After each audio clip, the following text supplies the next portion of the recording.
Next topic शुरू करते हैं। क्लियर हो गया ना? समझ में आया पूरा नहीं? ठीक, कोई दिक्कत तो नहीं हमको। मोमेंटम को हिंदी में समवेग बोलते हैं, काइनेटिक एनर्जी को गति ऊर्जा बोलते हैं, ठीक है ना? बाकी तो मास वेलोसिटी ये समझते हैं, इतना तो कॉमन सेंस है। चलिए नेक्स्ट देखिए, मैं इसमें एक और पॉइंट जो जल्दी लीजिए, वर्क एनर्जी थ्योरम। ठीक है, हेडिंग लिखिए वर्क एनर्जी थ्योरम। उस दिन मैंने बताया था, फिर भी मैं आप लोगों को बताता हूं वर्क एनर्जी थ्योरम क्या होता है। वर्क एनर्जी थ्योरम इसके बारे में थोड़ा सा मैं आप लोगों को चर्चा करता हूं। वो तो आसान है, कोई कठिन टॉपिक नहीं है, इजीली आप लोग समझ सकते हैं इस चीज को। देखिए वर्क एनर्जी थ्योरम क्या कहता है, सिंपल सा।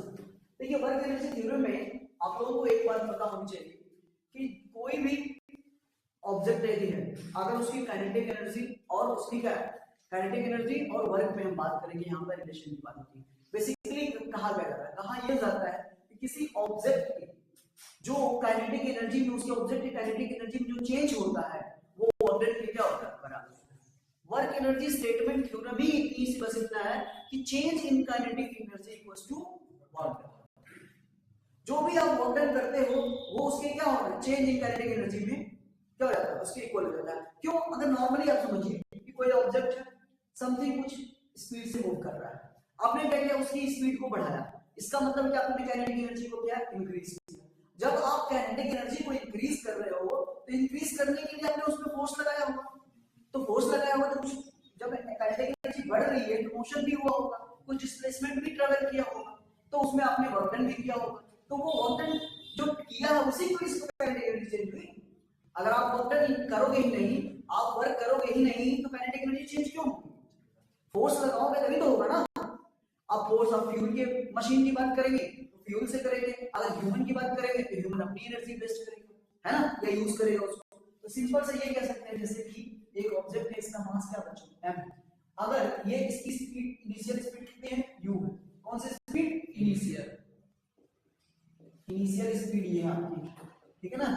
अब देखिए, अब इस केस में आप इसका काइनेटिक एनर्जी होगा sir, kinetic energy equals to half m v square, है ना। और ये कौन सी एनर्जी होगी, स्टार्टिंग होगी। अब इसकी स्पीड को आप क्या कर रहे हो, बढ़ा रहे हो, तो ऑब्जेक्ट कुछ डिस्टेंस पे तो जाएगा ही। मैं मान लो मास यही है और इसकी स्पीड अब कितनी होगी, v हो गई ना। तो ये क्या, यहां से और यहां के बीच में कुछ ना कुछ डिस्प्लेसमेंट चला होगा कि नहीं चला होगा, ऐसे डिस्प्लेसमेंट चला होगा। अब बताओ, जब आप यहां से फोर्स लगाए होंगे तभी तो आगे बढ़ा होगा। तो मैं कह रहा हूं कि ये ऑब्जेक्ट यहां बैठा और यहां पे इसकी काइनेटिक एनर्जी क्या होगी, फाइनल काइनेटिक एनर्जी कितनी होगी, हाफ m इनटू वेलोसिटी क्या होगा, v स्क्वायर। मास तो नहीं बदलेगा ना, दोनों के मास हमेशा क्या रहता है, कांस्टेंट कहीं भी। अब ध्यान से देखिए, काइनेटिक एनर्जी में चेंज कितना होगा, चेंज इन काइनेटिक एनर्जी क्या होगा, k final minus k initial. बोलो बच्चों, फाइनल क्या होगा, half m v square minus half m u square. अब ध्यान से देखिए, half m v square minus u square, ये क्या हो गया, चेंज इन काइनेटिक एनर्जी। अब बताइए, ये जो चेंज इन काइनेटिक एनर्जी है ये किसके इक्वल होती है, वर्क डन के इक्वल। तो आपका वर्क थ्योरम तो था ना, वर्क थ्योरम था कि जो चेंज इन काइनेटिक एनर्जी होगा वो वर्क डन के क्या होगा, बराबर होगा। किसके बराबर होगा, वर्क डन के बराबर। तो चेंज इन काइनेटिक एनर्जी, अब काइनेटिक एनर्जी में चेंज कितना आया, half m v square minus u square, है ना, ये है। अब ये वर्क डन की जगह पे आप क्या लिख सकते हो, वर्क डन की जगह पे क्या लिख सकते हो, फोर्स इनटू डिस्प्लेसमेंट, यही मैंने बताया था, ठीक है। और क्या लिख सकते हो, fs cos थीटा, ये भी मैंने बताया था जब एंगल पे करते हैं, ये हो गया, ठीक है ना। ये चीज आपका क्या था, स्टेटमेंट, वर्क एनर्जी थ्योरी का स्टेटमेंट था। तो जब भी किसी ऑब्जेक्ट पे क्वेश्चन में आपको दिया होगा कि उसका मास है, उसकी स्पीड है, आपने उसमें क्या फोर्स लगा करके उसमें क्या किया, उसकी स्पीड को काइनेटिक एनर्जी आपने बढ़ा दी, इंक्रीज कर दिया, डिक्रीज कर दी, तो आपसे वर्क डन पूछेगा तो वहां फॉर्मूला एफएस नहीं लगा पाओगे, आप दिमाग क्या लगाओगे, या ये किस लिए मैं करा रहा हूं, ये वर्क एनर्जी थ्योरम क्यों करा रहा हूं। वर्क एनर्जी थ्योरम का मतलब बेसिकली ये जो आपका वर्क एनर्जी थ्योरम का रीजन क्या है, ना समझिए, ये 11th क्लास का भी टॉपिक मिलेगा। वर्क एनर्जी थ्योरम का मतलब मैं इसलिए कह रहा हूं कि क्वेश्चन में डायरेक्ट, कुछ क्वेश्चंस में आपको ऐसे क्वेश्चंस मिलते हैं जिसमें ऑब्जेक्ट का मास दिया रहता है, स्पीड दी रहती है, आपने स्पीड को बढ़ाया, काइनेटिक एनर्जी चेंज हो गई, आपसे क्वेश्चन में पूछेगा वर्क डन बताओ, बच्चे कंफ्यूज हो जाते हैं कि यहां काइनेटिक एनर्जी में चेंज हो रहा है, वर्क डन कहां से बचा, वर्क डन के लिए फोर्स और डिस्प्लेसमेंट चाहिए, एंगल चाहिए, उसमें से कुछ भी नहीं है। यहाँ तो वहां से वेलोसिटी हो गई ना, फिर कैसे करोगे? तो यही रीजन होता है कि ये वर्क एनर्जी थ्योरम उसको पता होगा, तो चेंज इन काइनेटिक एनर्जी की जो वैल्यू होगी ना, वही क्या हो जाएगी? वर्क डन हो जाएगी। जो चेंज इन काइनेटिक एनर्जी होगी वही क्या हो जाएगी? Work done. और एनसीईआरटी का मैंने एक क्वेश्चन आपको किसी पे कराया था, याद आया? एग्जांपल में भी क्वेश्चन कितना था?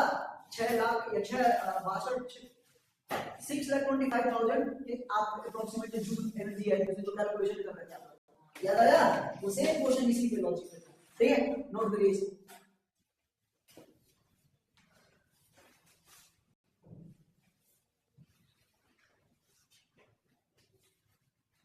आज ये टॉपिक आपका खत्म हो जाएगा।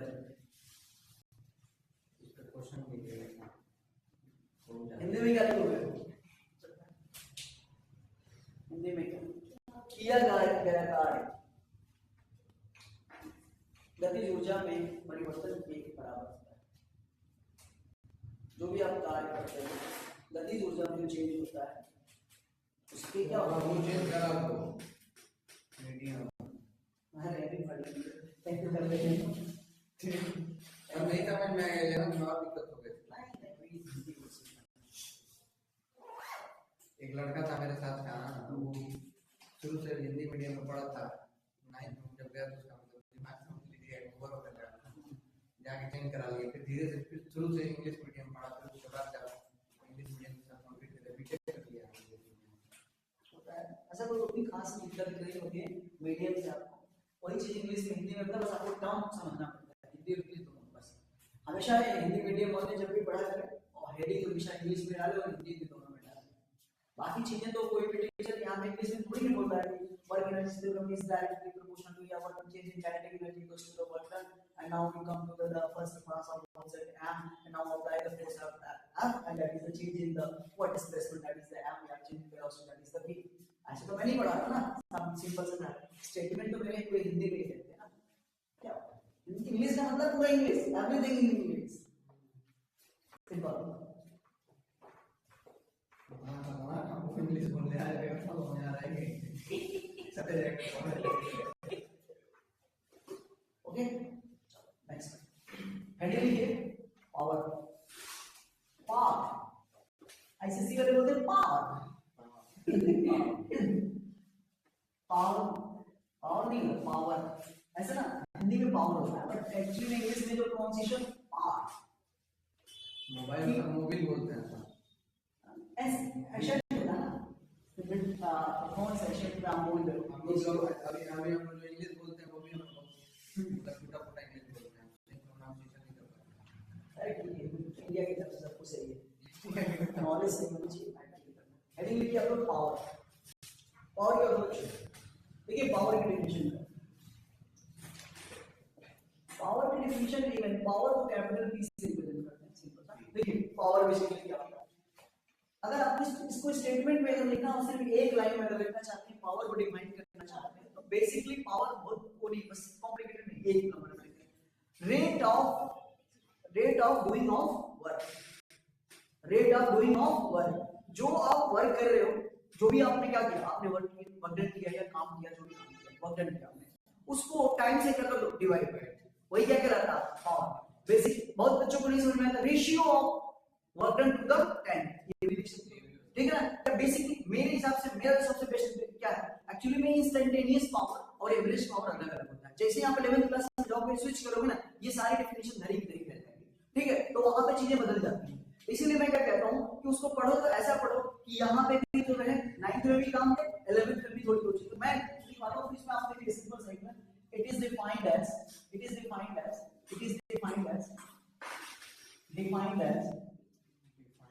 as rate of doing work,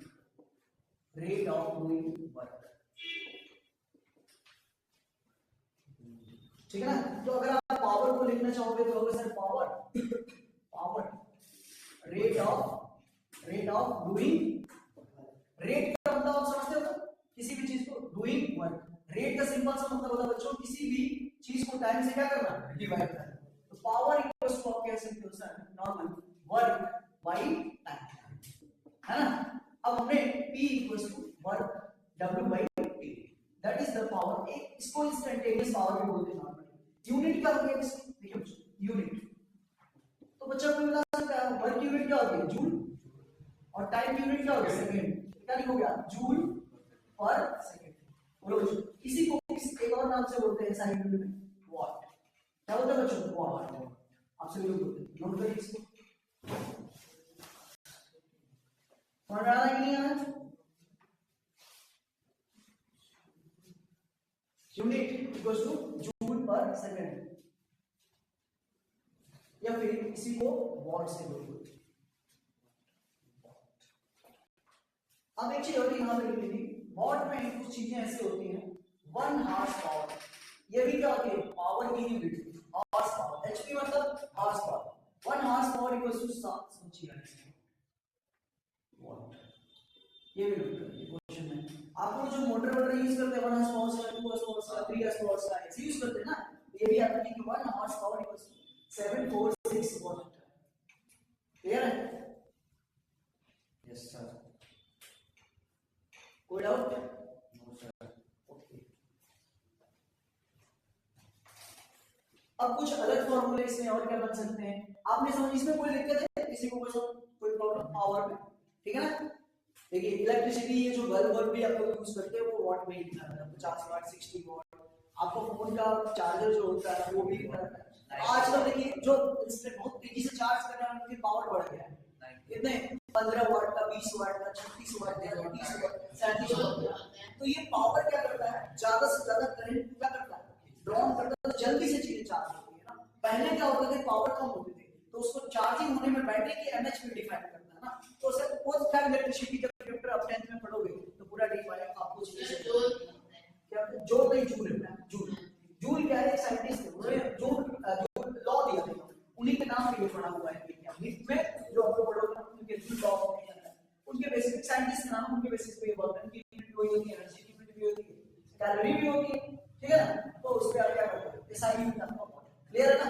चलिए अब नए नए फॉर्मूले क्या बन सकते हैं मुझे जब ध्यान दीजिए, इसमें नए नए फॉर्मूले आपको क्या बन सकते हैं ध्यान दीजिए इस बात को। देखिए हाँ इसी से अब देखिए क्या मैं, सुनिए बच्चों, अगर क्या मैं इसी फॉर्मूले में और फॉर्मूले डायरेक्ट वर्णन की जगह पे आप बच्चों क्या लिख सकते हो? F into S by T। क्या आपको फोर्स पता है?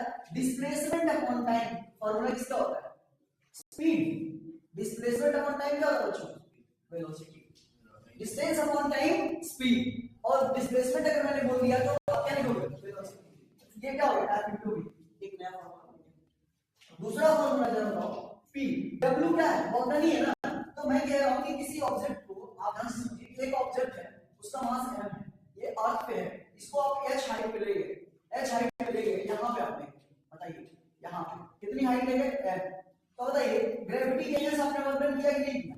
तो यहां पे जो आप वर्क डन करते हो, ये जो पोटेंशियल एनर्जी स्टोर होती है वही किसमें होती है? वर्क डन में। तो आप यहां पे ये लिख सकते हो सर mgh/t, ये भी फॉर्मूला हो सकता है। ठीक है ना? एक और फॉर्मूला कैसे हो सकता है? अगर कोई ऑब्जेक्ट मूव करता है नॉर्मली, अगर आपने स्पीड में इसमें चेंज कर दिया इस ऑब्जेक्ट में और इसकी स्पीड क्या हो गई? v चेंज हुई, तो काइनेटिक एनर्जी वर्क डन की जगह पे आप काइनेटिक एनर्जी भी ले सकते हो। अगर स्टार्टिंग काइनेटिक एनर्जी 0 है तो यहां पे आप ये भी फॉर्मूला लगा सकते हो कि half mv square by t, ये भी एक फॉर्मूला होगा। तो फॉर्मूले आप जरूरत के हिसाब से क्या करोगे? यूज करोगे। p w/t that is mgh/t, f into s या फिर f into v या half mv square by t। ये सभी फॉर्मूले क्या है? पावर के। क्यों? वर्क डन की जगह पे मैं सारी चीजें क्या कर सकता हूं? रख सकता हूं। कोई दिक्कत? कोई समस्या? भैया समझ में आया कि नहीं? It is defined as the rate of doing work. कार्य करने की, हिंदी में बोलते हैं कार्य करने की क्षमता। एनर्जी क्या रहती है?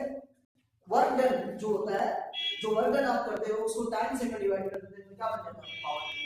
यूनिट भी आपको समझ में आ गई? कोई दिक्कत, कोई परेशानी? एनीवन? क्लियर है? चलिए अगर आपको ये सारे कॉन्सेप्ट समझ में आ गए तो अब लास्ट टॉपिक पे आ जाते हैं, क्योंकि वर्क एनर्जी थ्योरी पहले इनको पढ़ाना चाहिए था। तो देखिए एनर्जी थ्योरी या एनर्जी कंजर्वेशन, एनर्जी कंजर्वेशन इसको नोट करने वाली है। एनर्जी कंजर्वेशन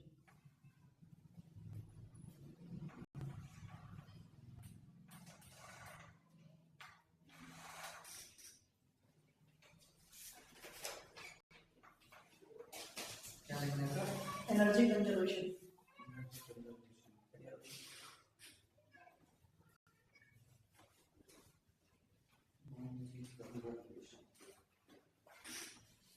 देखिए एनर्जी कंजर्वेशन में आप इस चीज को समझिए, कोई बच्चा ये बता सकता है क्या कि एनर्जी कंजर्वेशन लॉ आप लोग बार बार पढ़ते जा रहे हैं, ये है क्या? कोई बच्चा बताएगा मैं एनर्जी कंजर्वेशन क्या होता है? शुरू में ही मैंने आपको बताया था, जब भी ये चैप्टर स्टार्ट करने से पहले जब एनर्जी पढ़ा रहा था, मैंने आपको एक स्टेटमेंट किसी भी सिस्टम का एनर्जी ऑलवेज क्या रहता है? कांस्टेंट या फिर कंजर्व। किसी सिस्टम की एनर्जी हमेशा क्या रहेगी? कांस्टेंट रहेगी या फिर कंजर्व रहेगी, वो कभी चेंज नहीं होगी। जैसे मैं कहूं पूरे इस यूनिवर्स का एनर्जी कंजर्व है क्या? Yes conserve. हम लोग यूनिवर्स के क्या पार्ट है? अगर मैं सोलर सिस्टम की बात करूं तो सोलर सिस्टम की एनर्जी कंजर्व है, जो भी सिस्टम, लेकिन याद रखिएगा उस सिस्टम में आप उस सिस्टम में कोई भी एनर्जी दे और दे नहीं पाएंगे। सिस्टम क्या होना चाहिए? आइसोलेटेड होना चाहिए। ये नहीं है कि कैसे भी करके होगा, ठीक है ना? तो सिंपली एनर्जी थ्योरम क्या कहता है? बेसिकली यही कहता है कि energy will neither create nor destroy, it will convert one form to the another form. कह रहा है, सुनो ध्यान से समझिए इस बात, एनर्जी को ना तो हम क्रिएट कर सकते हैं हिंदी में, ना तो उसको उत्पन्न कर सकते हैं, और ना ही इसको हम क्या कर सकते हैं? डिस्ट्रॉय कर सकते हैं, ना ही तो उसको नष्ट कर सकते हैं। हम बस एनर्जी को एक फॉर्म से दूसरे फॉर्म में कन्वर्ट कर सकते हैं, यही एनर्जी थ्योरम होता है। अगर लिखना चाहेंगे तो जो बच्चे हैं वो लिख सकते हैं, इंग्लिश में एक स्टेटमेंट लिख लीजिए, energy will always conserve of the system because of energy will neither create nor destroy, it will convert from one form to the another form, basically हम ये कह सकते हैं कि एनर्जी किसी भी सिस्टम की एनर्जी हमेशा क्या रहती है? कांस्टेंट रहती है। हम इसको वन फॉर्म से दूसरे फॉर्म में कन्वर्ट कर सकते हैं, एनर्जी को कभी भी क्रिएट और डिस्ट्रॉय नहीं किया जा सकता। जैसे आप लोगों ने पढ़ा होगा थर्मल एनर्जी को इलेक्ट्रिसिटी में यूज करते हैं, सोलर एनर्जी को क्या यूज करते हैं? इलेक्ट्रिसिटी में करते हैं ना, है ना? एटॉमिक न्यूक्लियर एनर्जी को इसमें यूज करते हैं, इलेक्ट्रिसिटी में करते हैं। तो एनर्जी को हम क्या कर सकते हैं? उत्पन्न नहीं कर सकते, वो किसी सिस्टम की उसको हमने क्या कर दिया? बदल लिया अपने फॉर्म में। हमें जैसे आप लोग बैटरी यूज करते हो, केमिकल एनर्जी को किसमें यूज करते हो? इलेक्ट्रिकल एनर्जी में। आपको फोन चार्ज करते हो ना, फोन यूज करते हो ना, तो क्या करते हो आप? बेसिकली मेरे कहने का ये मतलब है कि जो भी एनर्जी क्या केमिकल का फॉर्म है, उसी एनर्जी को हमने किसमें कन्वर्ट कर दिया? इलेक्ट्रिसिटी में। तो हमारे यूज की चीजों को बना दिया ना, हमने कन्वर्ट नहीं तो किया ना, एनर्जी को तुमने क्रिएट तो नहीं किया ना। तो इसीलिए मैं कह रहा हूं किसी भी सिस्टम की एनर्जी हमेशा क्या रहती है? कांस्टेंट रहती है, बस हम उसको ट्रांसफॉर्म करते हैं अलग अलग फॉर्म से, है ना? आप लोगों ने हाइड्रो पावर प्लांट का नाम सुना होगा। हाइड्रो मतलब वाटर से क्या करते हैं? बिजली या इलेक्ट्रिसिटी को प्रोड्यूस करते हैं, कन्वर्जन कर रहे हैं, बेसिकली डैम में स्टोर कर रहे हैं पोटेंशियल एनर्जी, टरबाइन पे गिर रही है, काइनेटिक एनर्जी से टरबाइन घूम रही है। टरबाइन का शॉफ्ट क्या कनेक्टेड है? किससे? मोटर और जनरेटर से। मोटर किससे कनेक्टेड है? टरबाइन से। टरबाइन घूम रहा है तो मोटर भी घूम रहा है, मोटर घूम रहा है किससे कनेक्टेड है? जनरेटर से। जनरेटर क्या कर रहा है? उसी काइनेटिक एनर्जी को किसमें? इलेक्ट्रिसिटी को प्रोड्यूस कर रहा है। बेसिकली क्या सिस्टम का पार्ट है। This is the conversion of what?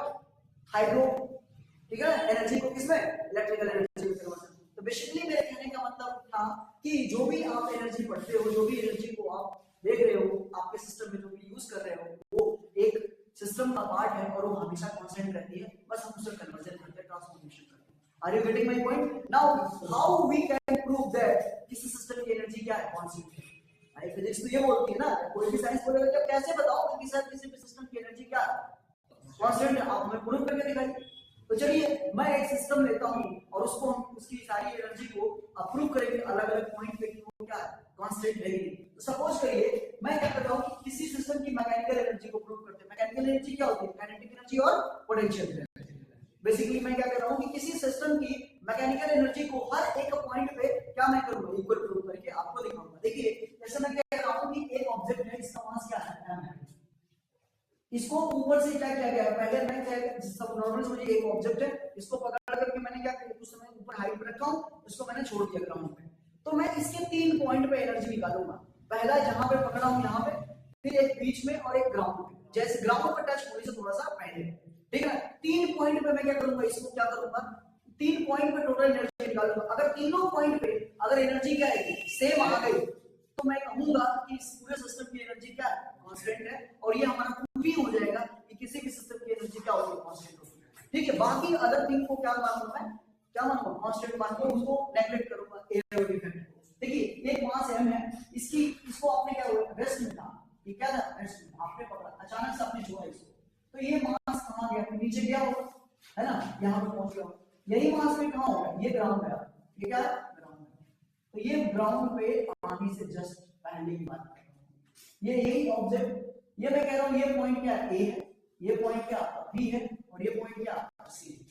मैं तीनों पॉइंट पे अगर काइनेटिक एनर्जी और कौन सा पोटेंशियल एनर्जी निकालता हूं, कौन सी energy, kinetic energy plus potential energy, और अगर दोनों यहां पे भी kinetic energy plus potential energy और यहां पे भी kinetic energy plus potential energy, अगर तीनों जगह पे काइनेटिक पोटेंशियल का सम अगर सेम आता है, तो हम ये प्रूव कर देंगे किसी भी सिस्टम की एनर्जी क्या कांस्टेंट है या कंजर्व है ना। तो चलिए मैं सबसे पहले इस पॉइंट पे अब पूरी हाइट ले लेता हूं, सुनिए बच्चों, इस पूरे सिस्टम की पूरी यहाँ पे जो ऑब्जेक्ट है इसकी हाइट कितनी है, h, कितनी है, h है, हाइट कितनी है, h है। अब जैसे ऑब्जेक्ट ए पॉइंट पे था, ए पॉइंट से ऑब्जेक्ट नीचे जब भी आपने छोड़ा, इनिशियल स्पीड क्या रहेगी, 0, क्योंकि आपने पकड़ रखा ऑब्जेक्ट, तो रेस्ट में है ना ऑब्जेक्ट, इनिशियल स्पीड क्या, 0। जब ऑब्जेक्ट को छोड़े होंगे तो कहां आए होंगे, नीचे आए होंगे, क्या होगा, कोई डाउट है तो पूछ लो, कोई डाउट तो नहीं है ना। तो जब ऑब्जेक्ट नीचे आया होगा, तो मैं कह रहा हूं यहां से यहां तक कितनी हाइट ट्रेवल किया होगा, बताइए, यहां से कितनी हाइट, कितनी x, कितनी हाइट x, तो बताओ जब ये यहां से x हाइट अगर ट्रैवल किया है जब यहां से आके, तो बताइए टोटल हाइट कितनी थी, h। तो ये हाइट कितनी बची, बताइए क्या h - x होगा, क्या बच्चों, h - x होगा, क्योंकि पूरी हाइट आपकी h है, इसमें से x यहां ट्रैवल कर गया, तो ये हाइट कितनी हुई, h - x, पूरे h में से ये x वाली हाइट माइनस करोगे तो h - x आपको मिल जाएगा। मैंने सारे इंफॉर्मेशन जो हमें जरूरत की थी हमने निकाल लिया। सबसे पहले पॉइंट पे, एट पॉइंट ए पे आप क्या करोगे, काइनेटिक एनर्जी लिखोगे। काइनेटिक एनर्जी की वैल्यू बताओ क्या होगा, हाफ mv²। जरा बताओ क्या v यहां पे 0 है क्या, u 0 है क्या, तो पूरी काइनेटिक एनर्जी क्या होगा, 0। पोटेंशियल एनर्जी का फॉर्मूला क्या होगा बच्चों, mgh। तो बताओ ये हाइट कितनी है, h है क्या, मास m है, g है, तो ये पोटेंशियल एनर्जी कितनी होगी, mgh। जरा दोनों को ऐड करोगे क्या मिलेगा, 0 प्लस mgh, क्या मिलेगा, mgh ही मिलेगा क्या। तो हमको मिल गया पॉइंट ए पे जो एनर्जी आया वो क्या है, mgh है। टोटल एनर्जी कितनी आ गई, मैकेनिकल एनर्जी कितनी आ गई, mgh। अब पॉइंट बी पे आते हैं, कहां आते हैं, पॉइंट बी पे क्या निकालना है आपको, निकालना एट पॉइंट बी पे काइनेटिक एनर्जी का फॉर्मूला लगेगा हाफ mv², ये लगेगा बच्चों। अब जरा बताना यहां पे हाफ m पता है मास है, v क्या होगा, यहां पे वेलोसिटी 0 थी, लेकिन क्या b पॉइंट पे भी वेलोसिटी 0 है क्या, नहीं है ना, तो उसकी वेलोसिटी हमको निकालना पड़ेगा। क्या ऑब्जेक्ट ऊपर से नीचे ट्रेवल किया है, क्या ट्रेवल किया, क्या हाइट की बात कर रहे हैं, क्या ग्रेविटी की बात कर रहे हैं, तो ग्रेविटी कौन सा लॉ लगाएंगे, न्यूटन्स लॉज ऑफ मोशन, और कौन सा, ग्रेविटी के इन्फ्लुएंस वाला, जहां पे एक्सेलरेशन a होता था यहां पे क्या यूज करेंगे, g। तो आपने पढ़ा होगा कि सर आपने पढ़ा था थर्ड लॉ था v² = u² + 2gh, ये तो आपने पढ़ा था ना। अगर जमीन पे चलते या 1D डायरेक्शन में acceleration due to the motion होता, ठीक है, सिंपल आर्म ग्राउंड पे होता, तो आप यहां पे g की जगह पे a लिख देते, क्योंकि ये ग्रेविटी पे ऊपर नीचे हो रहा है, तो a की जगह पे क्या यूज करते, gravity due to the acceleration g, और h क्या हो गया, डिस्टेंस कितना आप ट्रैवल करते हो ऊपर से नीचे, तो कितना डिस्टेंस है x। तो क्या मैं यहां पे देखिए v² बताओ स्पीड स्टार्टिंग में क्या थी, 0, ये क्या हो जाएगा 0, 2 * g, h की वैल्यू क्या होगी, x, तो v² की वैल्यू कितनी आएगी, 2gx। क्या हमको v की वैल्यू मिल गई, क्या v की वैल्यू मिल गई, चलिए पुट कर दीजिए। तो kinetic equals half m v की जगह v² की जगह क्या लिखोगे, 2gx, 2 से 2 क्या हो गया कैंसिल, मैंने v² की वैल्यू गलत लिखा, क्योंकि v² ही था, 2 से 2 क्या हो गया कैंसिल, क्या आ गया वैल्यू mgx, इसकी वैल्यू आ गई है काइनेटिक एनर्जी, हमने काइनेटिक एनर्जी निकाल ली। अब किसकी वैल्यू बारी है, पोटेंशियल एनर्जी की। अब किसकी बारी है, पोटेंशियल एनर्जी। पोटेंशियल एनर्जी का फॉर्मूला क्या होता है, mgh, यही होता है ना। जरा बताओ m mv रहेगा, g g रहेगा, h की वैल्यू कितनी है बच्चों, देखिए यहाँ आप ऑब्जेक्ट कहाँ आ चुका है यहाँ, और हमेशा हाइट ग्राउंड से लेते हैं। कहां से लेते हैं? ग्राउंड से। तो ग्राउंड से हाइट कितनी है? h minus x। तो बस h की जगह पे क्या रख दोगे? h minus x। जरा मल्टीप्लाई करना है इसका एक बार इसमें, तो mgh माइनस इसका मल्टीप्लाई इसमें करोगे तो माइनस mgx। ये मिल गया हमको potential energy. Kinetic energy potential energy add कर दें, टोटल एनर्जी कितनी हो जाएगी? k plus p। Kinetic energy plus potential energy. Kinetic energy क्या हो गया? mgx प्लस पोटेंशियल एनर्जी कितनी आया? देखो कितना आया, mgh माइनस mgx। क्या होगा? mgx से mgx कट गया, क्या वैल्यू कितनी आ गई? mgh कितनी हो गई? काइनेटिक एनर्जी की, पोटेंशियल एनर्जी की टोटल वैल्यू, टोटल वैल्यू कितनी है? mgh। a पॉइंट पे भी mgh आया, b पॉइंट पे भी mgh है। बताओ कोई डाउट? यहां तक में किसी को कोई डाउट है तो बता दो, कोई समस्या है, कोई भी दिक्कत परेशानी? नोट डाउन करो। एट पॉइंट बी पे भी हमने क्या निकाल लिया? मैकेनिकल एनर्जी या फिर टोटल एनर्जी हमको क्या मिल गई? mgh नहीं मिली। क्लियर है कि नहीं? नोट डाउन करिए पूरा। अब हमें तीसरा पॉइंट बचा हुआ है, सी पॉइंट। हां बताइए सर, यहाँ पे हाइट h माइनस x क्यों लिया? आप हमेशा पोटेंशियल एनर्जी, हमने अभी आपको एक बात बताई थी कि ग्राउंड से हाइट देखते हैं, ऊपर से थोड़ी देखेंगे आप। ग्राउंड की पोटेंशियल, मैंने क्या बताया था? Potential energy at a particular time किसी पर्टिकुलर पॉइंट पे डिफाइन नहीं होता, हमेशा किसी की रिस्पेक्ट की बात कर रहे हैं। तो ग्राउंड की पोटेंशियल एनर्जी हमने जीरो ले लिया, तो ग्राउंड से कितना हाइट है ये देखेंगे ना। यहां से आप x चले हो, नीचे से कितना होगा? h minus. This is the important, यही समझना है। क्लियर है? लो भैया तुम बताओ, क्वेश्चन डाउट कोई दिक्कत है? हिंदी इंग्लिश में बता दो, कोई बता दो, इसमें खाई हुई पोटेंशियल तो मैं इसी बता देता हूं। समझ में नहीं? क्लियर है? चलिए तो जल्दी जल्दी नोट करिए, तो मैं आगे आपको तीसरा पॉइंट निकालूं। तीसरे पॉइंट पे निकालूं, हो गया ना? चलिए ऊपर वाला पॉइंट में मैं कर देता हूं, ऊपर वाला पॉइंट में रख देता हूं।